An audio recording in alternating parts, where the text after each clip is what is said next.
Puluhan petugas kebersihan yang diduga menjadi korban penipuan oknum ASN Dinas Lingkungan Hidup Kota Banjarmasin kembali mendatangi kantor wali kota Senin siang.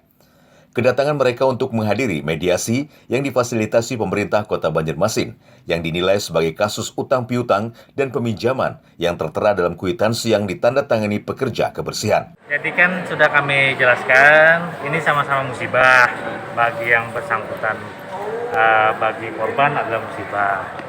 Bagi yang menerima duit, ini musibah juga, cuma bedanya yang menerima duit ini musibahnya mengacak duit, kalau yang bersangkutan yang korban hilang duit.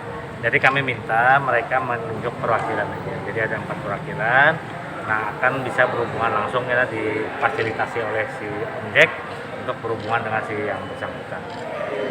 Yang bersangkutan jadi di Kiolo, Pak? Yang bersangkutan sudah mulai masuk kerja.